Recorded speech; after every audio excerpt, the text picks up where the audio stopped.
Molly Scott Cato, Green MEP for the South West. The NFU commissioned this report looking into the impact of pesticides. First of all, your kind of general view. The EU has banned many pesticides over the years. Is that something you support? We support the banning of pesticides that are dangerous to human health or also dangerous to wildlife, and we think it's important that our political representatives protect our health and keep a balance between the needs of industry and agriculture and the needs of human beings and their health.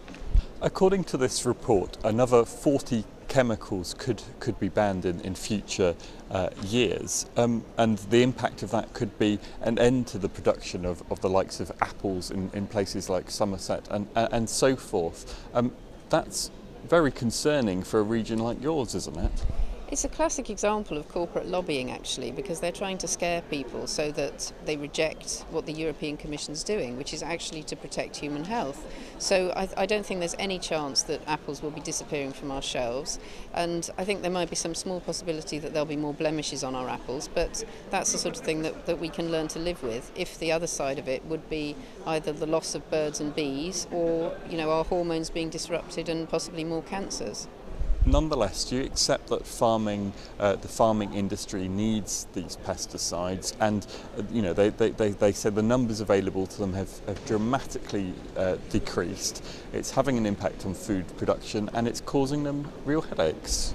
I don't think it does need to have an impact on food production, because organic farmers can actually produce 80 to 100% the same yields as farmers who use these chemicals. And so I think we need to move towards a farming system that's based on much safer practices and much lower levels of chemicals, and that sort of farming actually generates more jobs as well, because organic farmers need to employ more people when intensive farmers rely on chemicals instead.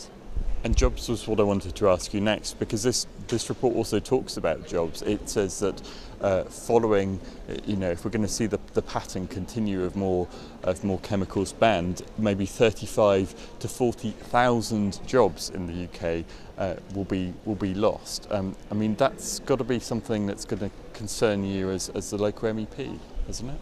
I think the jobs argument is definitely on our side, because intensive farming over the past 30 or 40 years has destroyed jobs in agriculture.